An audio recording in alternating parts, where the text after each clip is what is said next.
Not picking up so much. It's over, no? Huh. Yeah, okay. So let's take that question again from. Oh, I can't hear it over my headphones. If you can't hear it over your headphones, then it's fine. It's over.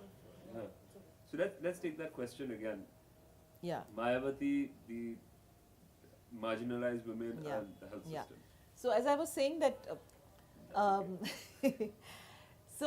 I think when the BSP regime began in UP, that was just about the time when the NRHM was rolling out, and we had a lot of expectations because the NRHM actually promised several things, including community monitoring, participation of users on various committees like the village health committees and so on.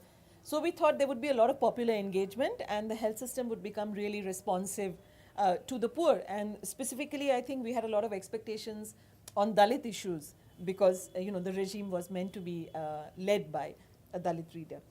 But I think at an organizational level, we found it very difficult to operate in those years, primarily because there was an absolute lack of dialogue between us and the health system. And we kind of got the impression that this was an order, from the administration saying that there should be no engagement with NGOs and even to some extent with the media. And no officials at any level were meant to make any kind of independent statements. So we found it every few minutes, huh? Anyway. I didn't know they have so many flights now. I guess because of the fog, everything's been put. Possibly. Yeah. So you were saying So that. yeah, so I think at an organizational level we found it quite difficult because none of the officials would ever attend any of our meetings. So we have this thing called the dialogue. We organize dialogues at districts and at the state capital. None of the officials would ever agree to come and make any statements, and there was this complete lack of communication. If we had findings, if we had feedback from the grassroots realities, nobody was willing to sit and listen to us and make any commitments at the end of it, and so on and so forth. And we tried to work through friends in the media, and they said they found it as difficult. So there was this kind of blanket of silence. And then, of course, by the end of the regime, the story broke about the huge scam. The NRHM resources had largely, 2/3 of it had been missing, and it had actually not been used to strengthen the health system. And I think this was a huge pity because the public health system is the one that is used by poor people like the Dalits.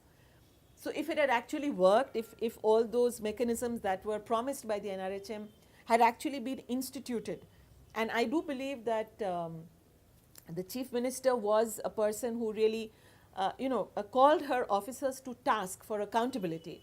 And I think if health had been taken up as a political priority, there could have been a massive difference in the way things were. But unfortunately, the opportunity wasn't used, and the resources were gone. Until this date, we don't really know what happened.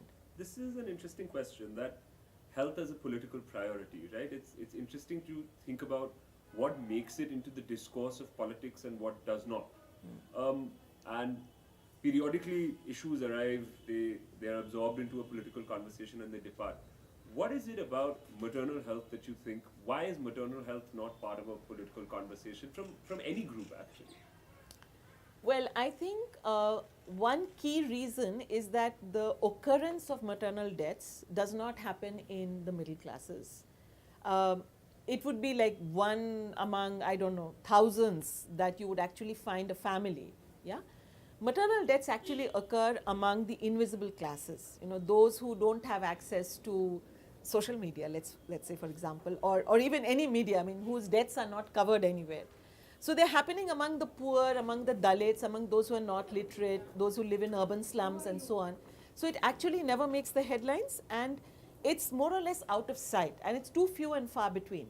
And public hospitals, like a lot of other public health public systems, actually get away with providing abysmal quality of services, like even public schools. If you look at the education system, they're getting away with providing an abysmal quality of services because the group that uses them actually doesn't have a voice, So it never becomes a political issue. Just like health, education has also never become an issue. The quality of education provided in the government funded schools is not an issue. So I think it's because the adverse outcomes are not faced by the public, which is visible, which is the middle classes, which is the literate groups and so on. I mean, it's only when something like dengue actually hits middle classes that people begin to realize that the public health system is in shambles, you know.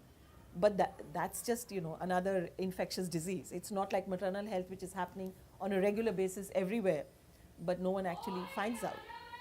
And I think that the statistics have not been sufficiently highlighted.